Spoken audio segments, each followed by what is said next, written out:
हाँ तो मेरे प्यारे लॉलीपॉप, आप सब कैसे हैं? मैं उम्मीद कर रहा हूँ कि आप लोग एकदम अच्छे होंगे, अपना तैयारी एकदम बेस्ट तरीका से कर रहे होंगे। तो आज हम लोग देखने जा रहे हैं क्लास 11 का मैथ में, यानी 1.2 का पहले हम लोग थ्योरी करेंगे। इसके बाद इसी वीडियो में, आप जाइए मत, इसी वीडियो में पूरे सवाल को हम लोग ढो डालेंगे अच्छे तरीका से। तो पहले हम लोग उसका बेसिक यानी कंसेप्ट समझ लें, इसके बाद हम लोग समझेंगे सवाल को, ठीक है। तो यहाँ पर देखिए सवाल में क्या यहाँ पर पहले समझना जरूरी है।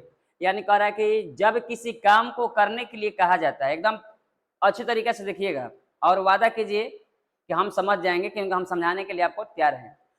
जब किसी काम को करने के लिए कहा जाता है और वह काम नहीं होता है तो इसे रिक्त समुच्चय को उदाहरण कहते हैं। यानी जब हम किसी काम को करने के लिए कहेंगे और वह काम नहीं होगा तो हम बोल सकते हैं कि वह रिक्त समुच्चय। रिक्त मतलब होता है खाली। जैसे में आप समझ सकते हैं कि मान ली दो गो यहाँ पे समुच्चय है, अगर इसमें कोई सदस्य नहीं है तो ये रिक्त समुच्चय है, यानी खाली है। या हम लोग इसको एक और नाम से सूचित करते हैं जो हम लोग बोलते हैं फाई, यानी अपनी भाषा में क्या बोलते हैं, फाई। आप ऐसे भी लिख दीजिए तभी चलेगा, ऐसे भी लिख दीजिए तभी चलेगा। यानी फाई का मतलब होता है रिक्त, यानी उसमें कोई समुच्चय में कोई सदस्य शामिल नहीं है, या हम बोल सकते हैं कि वो काम नहीं हुआ है इसलिए रिक्त समुच्चय है। आगे है कि यदि किसी काम को करने के लिए कहा जाता है और वह काम हो जाता है तो इसे रिक्त समुच्चय का उदाहरण नहीं कहते हैं। अगर वह काम हो जाएगा तो रिक्त समुच्चय एक उदाहरण नहीं है, क्योंकि वह काम हो चुका है। आगे हम लोग को उसमें पढ़ना पड़ेगा परमित। तो परमित का मतलब होता है कि जो काम संभव रहेगा, यानी जो संभव रहेगा, जो काम संभव है, यानी उसको हम गिन सकते हैं, काउंट कर सकते हैं, वो होता है आपका परमित। जो काम संभव नहीं है, असंभव है, जैसे में यहाँ पर देखे होंगे आप लोग, लिखा गया है अपरिमित, यानी जो असंभव रहेगा, यानी जो काम असंभव रहेगा उसको हम लोग बोलेंगे अपरिमित। तो इतना ही सवाल आपको परीक्षा में आपको कहेगा कौन रिक्त समुच्चय है, कौन आपका परिमित है, कौन अपरिमित है, यही सब पूछेगा। तो चलिए ना, आइए हम लोग सवाल देखते हैं। आप कहाँ जा रहे हैं? सवाल देखिएगा पहले। चलिए हम लोग सवाल लेकर आ रहे हैं 1.2 का। देखिए आ गया ना, आप इंतजार किए, थोड़ा सा समय लगा, आपका सवाल आ गया, ठीक है ना। अब देखिए 1.1 में सारे सवाल जितना है ना, हम उतना एकदम खंगारेंगे अच्छे तरीके से। तो देखिए पहले यहाँ पर सवाल को पहले अच्छे से पढ़िए क्या कह रहा है। एकदम एकदम मस्ती तरीके से हम लोग पढ़ेंगे, कहीं दिक्कत नहीं होगा, एकदम वादा करते हैं आप लोग एकदम समझेंगे अच्छे तरीके से। निम्नलिखित में से कौन रिक्त समुच्चय के उदाहरण है? हम क्या बोले हैं रे मेरे दोस्त कि रिक्त समुच्चय उसी को बोलेंगे जो काम अगर करने के लिए कहेंगे वो काम नहीं होगा, यानी वो काम नहीं होगा, यानी खाली है, तो रिक्त समुच्चय है, यानी वो रिक्त समुच्चय हो जाएगा। तो देखिए यहाँ पर हम लोग पहला सवाल लेकर आ रहे हैं, 2 से भाज्य विषम प्राकृत संख्या। सवाल क्या कर रहा है, 2 से, यहाँ पर सवाल देखिए, यहाँ से एक और सवाल को अच्छे तरीके से करेंगे। पहला सवाल को यहाँ पर कंटिन्यू देखिएगा। अगर यहाँ पहला सवाल है तो हम लिख सकते हैं यहाँ पर कैपिटल में ए, और यहाँ पर हमने समुच्चय के चिन्ह लगा सकते हैं। 2 से भाज्य विषम प्राकृत संख्या। अब बताओ कि 2 से भाज्य यानी कौन से ऐसे विषम अंक है दुनिया में, कौन सा ऐसा विषम अंक है? विषम किसको बोलते हैं? जिसमें 1 होता है, 3 होता है, 5 होता है, जो 2 से पूरा पूरा न कटे। बट यहाँ पर क्या कर रहा है, विषम प्राकृत संख्या। विषम प्राकृत संख्या ऐसे यहाँ पर कह रहा है कि 2 से भाज्य विषम प्राकृत संख्या का समुच्चय। अब बताओ कि विषम संख्या कोई होता है, मजा ले लीजिए, 2 से कट जाएगा।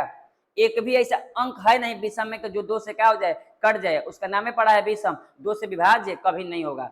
तो यहाँ पर ना आप बनाएंगे तो कोई ऐसा अंक नहीं है जो विषम 2 से भाज्य हो जाएगा। भाज्य मतलब है पूरा पूरा कट जाए। 2 से भाज्य विषम प्राकृत संख्या कोई अभी तक ऐसा पैदा नहीं हुआ है। यहाँ पर एक भी सदस्य नहीं रहेंगे, यह रिक्त समुच्चय का उदाहरण है, यानी इसमें कोई अवयव नहीं है। तो यहाँ लिख देंगे यह रिक्त, इसका आंसर होगा यह रिक्त समुच्चय, रिक्त समुच्चय का उदाहरण है, रिक्त समुच्चय का उदाहरण है। इतना ही खाली कर देना है आपको, खाली समझना है। इसके बाद चलते हैं आगे पेज पर। अगला देखिएगा सवाल आपको लेकर आ रहे हैं 2 नंबर। कहीं जाइए मत, एकदम अच्छे से देख लीजिए, समझाने का फुल गारंटी है। सम मतलब जो 2 से कट जाए। अभाज्य मतलब, अभाज्य संख्या उसको बोलते हैं जो जिसका गुणनखंड केवल 2 हो और वो गुणनखंड अलग अलग हो। यानी हम ऐसे भी बोल सकते हैं कि अभाज्य संख्या उसको बोलते हैं जो 1 से कटे और स्वयं से कटे, यानी खुद से कटे और 1 से कटे। बट ये 1 पर लागू नहीं होता है, याद रखिएगा। 2 से स्टार्ट होती है अभाज्य संख्या। यहाँ पर कह रहा है कि सम अभाज्य संख्याओं का समुच्चय। तो सम अभाज्य संख्या, जैसे मान लीजिए इस सवाल को हम बी मान लेंगे, तो सम भी कह रहा है आभास संख्या। आप पढ़े होंगे कि आभास संख्या 2, इसके बाद 3, इसके बाद 5, इसके बाद 7, बट यहाँ पर सवाल कर रही है ना कि सम लेना है। आभास संख्या तो है बट सम, मात्र एक ऐसा सम संख्या में आभास संख्या खाली 2 होती है। क्या होती है? 2। तो हम लोग क्या लेंगे यहाँ पर? 2 ले लेंगे। तो अब बताओ, यहाँ रिक्त रहा नहीं क्योंकि इसमें एक सदस्य आ गए। तो जब एक सदस्य आ गए तो ये बोल देंगे ये रिक्त समुच्चय का उदाहरण नहीं है, क्योंकि इसमें एक सदस्य आ गए, रिक्त नहीं है, खाली नहीं है, इसलिए यहाँ पर बोलेंगे यह रिक्त समुच्चय, रिक्त समुच्चय, रिक्त समुच्चय का उदाहरण नहीं है, उदाहरण नहीं है। इतना आपको क्या करना है प्यारे स्टूडेंट? लिख देना है नहीं है। अब चलते हैं अगला है, इसमें हो जाएगा यह रिक्त समुच्चय का उदाहरण नहीं है। अब चलते हैं नेक्स्ट, एकदम अच्छे तरीके से मक्खन करके आपको विदा करेंगे, ठीक ना? मक्खन कर देंगे सवाल को। यहाँ पर 3 नंबर सवाल को हम लिख सकते हैं सी बराबर में। अब यहाँ पर ध्यान से देखिएगा, x अनुपात x, एक प्राकृत संख्या, एक प्राकृत संख्या। यहाँ पर देखो x का मान, इधर मुंह बंद है ना, तो x का मान 5 से छोटा, 5 से छोटा। और यहाँ क्या कर रहा है? x का मान, अब मुंह इधर खुल गया, x का मान 7 से बड़ा। अब बताओ, यानी 5 से छोटा भी लिखेगा और 7 से बड़ा लिखेगा, ये कभी संभव हो सकेला कि जो 5 से छोटा हो और फिर 7 से बड़ा हो? हम कैसे उसको लिख सकते हैं? इस शर्त लगा दिया कि 5 से छोटा लिखना है और 7 से बड़ा लिखना है, इसको संभव ही नहीं है, कोई भी ऐसा अंक नहीं है लिखा सकता है। तो यहाँ पर आपको रिक्त रहेगा, यानी यहाँ पर कोई सदस्य नहीं रहेंगे, यहाँ लिख देना पड़ेगा यह रिक्त समुच्चय का उदाहरण है, यह रिक्त समुच्चय, यह रिक्त समुच्चय, यह रिक्त समुच्चय का उदाहरण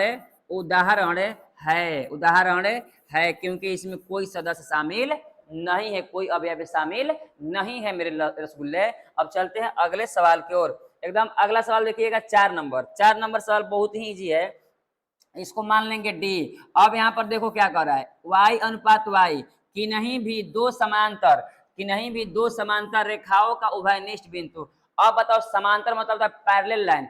अब बताओ कि जब 2 गो समांतर रेखा रहेगी, समांतर रेखा यहाँ पर, ये समांतर रेखा ऐसी समांतर रेखा होती है जो कहीं जाकर मिलती नहीं है, और समांतर रेखा में समान दूरी पर रहता है, यानी सबका दूरी समान होता है, कहीं भी जाएगा तो ये कभी मिलबे नहीं करेगा। और जब ये मिलेगा नहीं तो उभयनिष्ठ बनेगा नहीं। उभयनिष्ठ किसको बोलते हैं? कि जब 2 रेखा आपस में जहाँ काटती है, जहाँ मिलती हुई प्रतीत होती है, उसको बोलते हैं उभयनिष्ठ। तो उभयनिष्ठ का मतलब होता है कि जब 2 रेखा आपस में काटे और वो आप पैरेलल है, कभी यानी उस समांतर है, कभी जाकर मिलबे नहीं करेगी, तो काटेगी नहीं, और जब काटेगी नहीं तो उभयनिष्ठ एक भी पैदा होगा नहीं। यानी कह सकते हैं कि नहीं, 2 समांतर रेखाओं में उभयनिष्ठ बिंदु नहीं होता है। तो अब बताओ, जब नहीं होगा तो ये क्या हो गया? रिक्त हो गया। रिक्त मतलब हो गया है हम लोग का खाली हो गया, इसको फाई से बोलते हैं। तो यह रिक्त समुच्चय का उदाहरण है। यहाँ लिख देंगे यह रिक्त समुच्चय, यह रिक्त समुच्चय, यह रिक्त समुच्चय का उदाहरण है, यह रिक्त समुच्चय का उदाहरण है। इतना ही आपको एकदम लिखना है, समझते हुए चलना है, ठीक ना? अब चलते हैं हम लोग नेक्स्ट 5 नंबर सवाल की ओर। सॉरी, इतना ही सवाल था। अब चल रहे हैं 2 नंबर। 2 नंबर में देखिए क्या करना है, बहुत ही एकदम मजेदार सवाल है। इसमें क्या करना है कि निम्नलिखित समुच्चयों में से कौन परिमित और कौन अपरिमित है? हम बताएं कि जो काम संभव है, जो काम संभव है वो परिमित है, और जो काम असंभव है यानी वो असंभव है, उसको हम नहीं कर सकते हैं, उसको बोलते हैं अपरिमित। यानी वो कहाँ तक गया है मालूम नहीं है, लास्ट बिंदु यानी लास्ट उसका अंक मालूम नहीं है, वो अपरिमित होता है। यानी समझ गए? तो जो संभव है वो परिमित, जो असंभव है उसको बोलते हैं अपरिमित। चलिए सवाल को लगाते हैं। अब बताओ, पहला सवाल क्या करो? वर्ष के महीनों का समुच्चय। अरे बबुआ, तुम लोग बताओ, वर्ष के 12 गो महीना होता है, उसको लिखना संभव है? यानी जनवरी से लेकर कहाँ तक लिखेंगे? दिसंबर तक। तो जो काम संभव है वो परिमित है, यानी हम बोल सकते हैं कि पहला परिमित है। क्या है गुरुजी? पहला परिमित। यहाँ लिख देंगे पहला परिमित है, क्योंकि यह संभव है। आपको कारण नहीं देना है, खाली लिखना है कि यह परिमित है मेरे रसगुल्ले। अब चलते हैं यहाँ पर 2 नंबर सवाल। 1 2 3 है, इसके बाद डॉट डॉट डॉट कहाँ तक गया है मालूम नहीं है। बताओ, ये जाके हो सकता है 10 पर रुका होगा, हो सकता है सर जी 100 पर रुका होगा, कहेगा ना गुरुजी हो सकता है कि आपका अनंत पर रुका होगा। तो ये मालूम नहीं है कि कहाँ पर रुका है, कहाँ से चली वो जानते हैं हम लोग, और कहाँ फरार हो गई वो मालूम नहीं है। इसको बोलते हैं असंभव। यानी जो काम असंभव होती है वो हमेशा अपरिमित होती है। यानी यहाँ पर हम लोग आ जाएंगे अपरिमित। क्या हो जाएगा? अपरिमित। तो ये वाला हो जाएगा हम लोग का गुरुजी अपरिमित, क्योंकि संभव नहीं है वो कहाँ पर जाके रुका है। जहां से चला है वो मालूम है और कहाँ पर रुका है वो मालूम नहीं है, वो असंभव। और जो असंभव होती है अपरिमित होता है। एकदम ठोक दो एकदम दिमाग में। अब चलिए 3 नंबर सवाल देखिएगा रसगुल्ले। 3 नंबर, यहां तक में किसी को डाउट नहीं हो रहा होगा। तीसरा है कि 1 2 3 और डॉट डॉट डॉट 99 के बाद 100। अब बताओ 100 के बाद आगे जाके रुका है? नहीं। तो हम 1 से लेकर स्टार्ट 100 तक किए हैं, तो संभव है कहाँ पर, कहाँ से चलिए कहाँ रुक गया वो संभव है। यानी ये हो सकता है परिमित। यानी हो जाएगा ये क्या, इसको बोलेंगे ये गुरुजी समझ गए आपकी बातों को। यानी ये परिमित है। क्या है? परिमित। तो जो संभव है परिमित, जो असंभव है अपरिमित। तो चलो आ जा अगला सवाल देखा। चौथा नंबर बाबू लोग, चौथा नंबर सवाल कर रहा है कि 100 से बड़े धन पूर्णांकों का समूह। अब बताओ 100 से बड़े, धन मतलब पॉजिटिव, अब पूर्णांक मतलब होता है कि पूरा पूरा वो बाटा में न रहे। तो 100 से बड़ा लिखेंगे तो 101 102 ऐसे करेंगे। वो कहाँ तक लिखना है मालूम नहीं है। कह रहा है 100 से बड़े धन पूर्णांकों का समूह, यानी ये असंभव है। और जो असंभव होती है सर जी बोले थे, बोल लो क्या होता है? अपरिमित। क्या होता है? अपरिमित। यहाँ लिखेंगे एक गुरुजी मुस्कुरा के हो जाएगा अपरिमित। क्या हो जाएगा? अपरिमित। अब चलो एकदम मक्खन की तरह सवाल है। 99 से छोटे, 99 से छोटे अभाज्य पूर्णांकों का समूह, जो 99 से छोटे होंगे उसको तो हम लिख सकते हैं ना अभाज्य संख्या। तो संभव है। यानी संभव है तो क्या है? परिमित है। यहाँ लिख देंगे एक गुरुजी आपकी बातों को एकदम अमल करते हैं, हम लोग समझ गए अपरिमित है। यहाँ तक में किसी को डाउट नहीं है। अब चलते हैं अगले सवाल की ओर। अगला सवाल लगाइएगा 3 नंबर। ये भी सवाल मक्खन की तरह हम करके डालेंगे एकदम। ये भी बताना है कि कौन परिमित है और कौन क्या है? अपरिमित है। एकदम आप बने रहिए। अगला सवाल देखिए यहाँ पर पहला, तीसरा का पहला सवाल, एक्स अक्ष के समांतर रेखाओं का समूह। अब बताओ एक्स अक्ष के समांतर, यानी ए वाला लाइन को हम लोग एक्स अक्ष बोलते हैं, इसको बोलते हैं एक्स अक्ष। इसी पर ऐसा ही कर दिए हैं तो ये समांतर हो जाएगी। अब इसको हम करते जाएंगे ऊपर, यानी कहने का मतलब ये एक्स अक्ष है। इसको नीचे में हम कितना लिखेंगे गुरुजी पता नहीं चल रहा है, और यहाँ पर ऊपर लिखेंगे तो पता नहीं चल रहा है। ये असंभव है। यानी एक्स अक्ष के समांतर बहुत सारी रेखाएं हो सकती है, उसको लिखना असंभव है। कहाँ तक लिखेंगे? यानी कह रहा है कि एक्स अक्ष के समांतर रेखाओं का समोच्च, यानी ये असंभव है। ये कहाँ पर रोकना है मालूम नहीं है। और जो असंभव होती है वो अपरिमित होती है। यानी यहाँ लिख देंगे इसका आंसर अपरिमित है गुरुजी। क्या है? अपरिमित। यानी आपकी बातों को अमल किए, हम लोग समझ गए। अब चलते हैं नेक्स्ट, यानी अंग्रेजी वर्णमाला के सवाल देखिएगा। दूसरा, अंग्रेजी वर्णमाला के अक्षरों का समूह। अब बताओ अंग्रेजी वर्णमाला के जो भी अक्षर है ए से लेकर जेड तक 26 गो, ये संभव है आप लिख सकते हैं। यानी जो लिख सकते हैं, जो संभव है वो परिमित होता है। यानी एक गुरुजी ये परिमित है। क्या है? परिमित है। तो इसको हम बोल देंगे परिमित है। अब बताओ अगला सवाल, उन संख्याओं का समूच्चय जो 5 का गुणज है। अब बताओ 5 का गुणज, 5 का गुणज मतलब 5 के पहाड़ा पड़ता, 5 5 10 फिर 15 फिर 20। अभी कहाँ तक गया है? कर गुणज खाली लिखिए। ए भैया हम 15 पर रोक सकते हैं। कोई कहेगा ना गुरुजी हम 50 पर रोकेंगे, कोई कहेगा ना गुरुजी हम 55 पर रोकेंगे। अरे भैया तो संभव नहीं है ना, और जो संभव नहीं है ना वो हमेशा अपरिमित होता है। क्या होता है? अपरिमित। यानी तीसरा का भी जवाब क्या मिल गया गुरुजी? अपरिमित। यानी ये हो जाएगा अपरिमित। यहाँ तक में किसी को डाउट नहीं है। अब चलो पृथ्वी पर रहने वाले जानवरों का समूह। अब बताओ पृथ्वी पर जानवर तो बहुत हैं, बहुत है, बट उसको काउंट करने लगे जिस दिन ना, वो संभव है हम काउंट कर सकते हैं। और जो काउंट कर सकते हैं, जो संभव है वो परिमित है। यानी ये गुरुजी परिमित है। क्या हो जाएगा? परिमित। ये हो जाएगा परिमित। आगे देखिएगा मूल बिंदु। मूल बिंदु में क्या होता है कि आप पढ़े होंगे एक्स अक्ष और ये वाला वाई अक्ष जिस बिंदु पर काटती है ना वो हमेशा होते हैं मूल बिंदु। यानी 0 कोमा क्या होती है? 0 होती है। ध्यान दीजिएगा, मूल बिंदु से होकर जाने वाले वृत्तों का समूह। तो मूल बिंदु से होकर जाने वाले हो सकता है, एक वृत्त कहेगा हम ऐसे बना दिए, एक कहेगा सर जी हम ऐसे बना दिए, एक कहेगा मूल्य बिंदु से गुजरना है, मूल्य बिंदु से लेके जाना है, हम दिन भर लेके जाते रहेंगे। तो बताओ वृत्त काटना बनी मालूम नहीं खे, ये संभव नहीं खे, असंभव बा। वृत्त दिन भर बनैले रह, यानी कहेगा हम ऐसे बना देंगे, कोई कहेगा हम बड़ा बना देंगे, कोई कहेगा हम छोटा बनाएंगे, कोई कहेगा हम बड़ा बनाएंगे। ये संभव नहीं खे यानी कातना ये बनी तो ये बाका अपरिमित, जो संभव नहीं है वो क्या होता है अपरिमित। एक गुरुजी अपरिमित हो जाएगा, क्या हो जाएगा अपरिमित। अब बताओ तुम लोग कमेंट दबा के ठोको कि समझ में आ रहा है कि नहीं आ रहा है समझ में। तो मूल बिंदु से गुजरने वाली वृत्त का समुच्चय न अनेकों बनेगा, लाखों बनेगा, करोड़ों बनेगा, ये संभव नहीं है। और जो संभव नहीं है एकदम भेजा में ठोकला, याद कर ला कि क्या होई अपरिमित होई। अगला चला, अगला सवाल देखा आगे 4 नंबर। 4 नंबर ध्यान दिया एकदम अच्छा से मक्खन करके एकदम बिहारी स्टाइल में पढ़ा।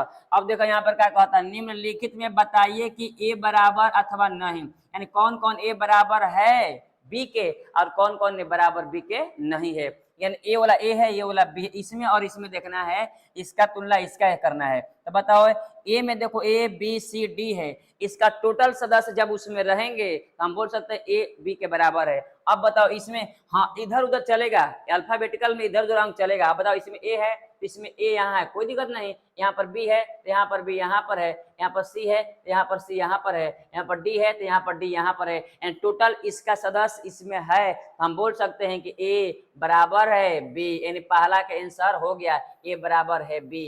यानी बताना है कौन कौन ए बराबर बी है।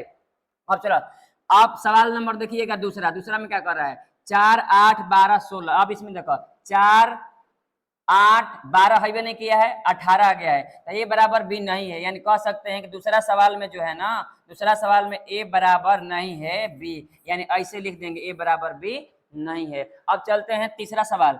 2 है 4 है 6 है 8 है 10 है। तो अब यहाँ पर देखो कह रहा है सम धन पूर्णांक का ये 10 से छोटा, सम लिखना है 10 से छोटा और 10 भी 10 से छोटा। देखो यहाँ पर लग गया 10 भी, तो 10 से छोटा 8, फिर आएगा 6, फिर आएगा 4, फिर आएगा 2। अब इसी को आप देखिए 10 से छोटा कह रहा है कि सम धन पूर्णांक सम संख्या 10 से छोटा, 10 से छोटा में 10 भी लेना है तो अब इतना आ जाएगा। इसमें भी 2 4 6 8 10 है, उसमें भी है, तो हम बोल सकते हैं कि तीसरा सवाल भी जो है ना ए बराबर क्या है बी है गुरुजी, क्योंकि ए का टोटल सदस्य बी में मिलत तड़न और जो मिलत तड़न ए बराबर बी होकर तड़न, ठीक ना। अब चलो चौथा सवाल देखो आराम से एकदम देखो मक्खन की तरफ। चौथा सवाल कह रहा है कि 1 अनुपात 1 10 का एक गुणज। अब बताओ 10 का गुणज करेंगे तो क्या आएगा 10 आएगा, फिर 20 आएगा, फिर यहाँ पर क्या आएगा, यहाँ पर 10 गुणज में 30 आएगा, यहाँ पर 40 आएगा, ऐसा ही ना करते आएगा, आई डॉट डॉट जाएगा। अब इसमें देखो 10 आ गया, 15 आ गया, 20 आ गया, यानी इसमें अब 10 के बाद 20 इसके बाद 25। अब इसका टोटल ए का टोटल सदस्य इसमें तो है बट इसका टोटल सदस्य इसमें नहीं है, तो हम कह सकते हैं ए बी के बराबर नहीं है, क्योंकि इसमें 15 इसमें 15 है नहीं किए है। भाई 10 के गुणे में तो 15 आएगा नहीं, तो अब बताओ ए बराबर बी नहीं है, तो हम लोग काट देंगे, यानी चौथा का सवाल हो जाएगा। यहाँ पर समझ लीजिएगा। अब चलते हैं 5 नंबर सवाल। 5 नंबर बहुत ही इजी है, आप लोग समझिएगा। क्या निम्नलिखित समुच्चय युग में समान है, कारण सहित बताइए। कह रहा है कि ए और बी का बराबर है, अगर है तो बताइए कारण सहित। अब यहाँ पर देखो इसमें जानते हैं क्या है, ए वाला में है आपको जानते हैं 2 और यहाँ पर क्या है 3 है, बट इसको तोड़ेंगे ना बी को तो यहाँ पर क्या मिलेंगे 2 अंक, थोड़ा देखिएगा इसको तोड़ के बताना है। तो देखो यहाँ पर साइड में एक्स स्क्वायर प्लस में 5x, याद करो 10 क्लास में पढ़ लेता नहीं ना कि जब यहाँ पर तोड़ जाए ना तो यहाँ पर जोड़ने घटाने पाना चाहिए। तो यहाँ पर 5 है ना तो 3x या प्लस में क्या कर सकते हैं 2x आ जाएगा, प्लस में 6 बराबर में 0। अब बताओ कॉमन लिखल जाए तो x या प्लस में क्या हो जाएगा 3, क्योंकि x कॉमन हो गया है, प्लस में यहाँ 2 लेंगे कॉमन तो x या प्लस में क्या हो जाएगा 3 हो जाएगा। जब अंदर में दोनों सेम रहता है तो सही बनता है। x प्लस अंदर वाला एगो ले ला, एगो बाहर वाला ले ला, x प्लस 2, अब बराबर में क्या है 0। जब करेंगे तो x बराबर -2 आ जाएगा, एगो करेंगे तो x बराबर क्या आ जाएगा -3 आ जाएगा। यानी कहने का मतलब है कि -2 आएगा और क्या आएगा -3 आएगा, इतना आएगा। तो बताओ इसका टोटल सदस्य इसमें मिल रहा है, तो हम कह सकते हैं कि ए बराबर बी है। नहीं है बिल्कुल, क्योंकि इसमें जो सदस्य पॉजिटिव हैं, इसमें जो सदस्य नेगेटिव हैं, तो ए बी के बराबर नहीं है। और कह रहा है कौन समुच्चय युग्म मतलब जोड़ा है आपस में बराबर है, हम बोल सकते हैं ए बराबर बी नहीं है। पहला में हो जाएगा ए बराबर बी नहीं है, आपको लिखना है नोट में क्या ए बराबर बी नहीं है, क्योंकि इसका सदस्य उसमें मिल नहीं रहा है। दूसरा है कि ए का मान यहाँ पर दिया हुआ है कि इसको अगर हम लोग लिखेंगे समुच्चय में तो क्या लिखते हैं कॉमा लगा लगा कर लिखते हैं, तो एफ लिखेंगे, फिर इसके बाद ओ लिखेंगे, इसके बाद एल लिखेंगे। समुच्चय में कोई भी चीज रिपीट नहीं करता है, जो एक बार हो गया तो हो गया, एल एक बार हो गया तब नहीं आएगा, इसके बाद ओ हो गया है तब नहीं आएगा, यहाँ पर क्या हो जाएगा डबल हो जाएगा, इसको बंद कर दो। इसके बाद आगे चलेंगे ना तो इसका बी वाला पार्ट यहाँ पर दिया हुआ है, तो यहाँ पर बी वाला पार्ट हम लिख लेते हैं। अब बताओ यहाँ पर क्या आएगा, ए वाला के लिखो, तो डब्ल्यू आएगा गुरुजी, इसके बाद क्या आएगा, ओ आएगा, इसके बाद क्या आएगा, एल आएगा, इसके बाद इसको मिटा दो, इसके बाद क्या आएगा, एफ आएगा। अब एक बार देख लो कि टोटल ए वाला सदस्य से मिल रहे हैं, इधर उधर चलेगा कोई दिक्कत नहीं है, बट एफ है तो एफ है, ओ है तो ओ है, एल है तो एल है, डब्ल्यू है तो डब्ल्यू है। तो हम बोल सकते हैं कि ए जो है ना वो बी के बराबर है, क्योंकि इसका टोटल सदस्य बी में मिल रहा है, यानी इसका आंसर यही हो जाएगा। अब चलते हैं हम लोग इसका 3 नंबर की ओर। 3 नंबर नहीं है, डायरेक्ट 6 नंबर है, यही लास्ट है। आपको लास्ट में क्या करना है, एकदम मक्खन की तरह समझिएगा। नीचे दिए हुए समुच्चयों में से समान समुच्चय का चयन कीजिए। कह रहा है कि अगर ए से लेकर आपका एच तक है तो कौन कौन ऐसे हैं जो समान है, यानी जो समान मिलते जुलते हैं। अब बताओ 2 4 8 12, कहीं 2 4 8 12 मिल रहा है, देखो तो यहाँ पर पूरे घूम लो तो 2 4 8 12, यानी ए के बराबर बी, ए के बराबर कोई अभी नहीं है। अब चलो दूसरा में देखो, 1 1 2 3 4, कहीं है जो 1 2, हाँ बिल्कुल बिल्कुल ए वाला के पार्ट ना ए वाला मिल रहा है, देखो तो एक बार 3 है, 1 2 3 4, इसमें भी ये 1 3 4 2 है ना। तो हम कह सकते हैं, हाँ इधर उधर अंक चलेगा, बट हम कह सकते हैं कि बी जो है ना डी के बराबर है, इसका जोड़ा लग गया, यहाँ पर एगो सही है। यानी कह रहा है कि समान समुच्चय, यानी बी और डी समान है समुच्चय, यानी इसका टोटल सदस्य डी में मिल रहे हैं। आगे चलो, और कोई हैगा जो मिलेगा, हाँ ई मिलेगा जी के साथ, देख लो ई मिलेगा, क्योंकि -1 1, यहाँ पर 1 -1, यानी टोटल सदस्य इसका इसमें मिल रहे हैं। इधर उधर चलेगा कोई दिक्कत नहीं है, तो हम बोल सकते हैं ई बराबर है किसका, जी का है। मात्र इतना ही आंसर हो जाएगा, एन बी डी के बराबर होगा और जी ई जी के बराबर होगा। इसके बाद अदर अगर कोई देखेंगे तो मिलेगा नहीं।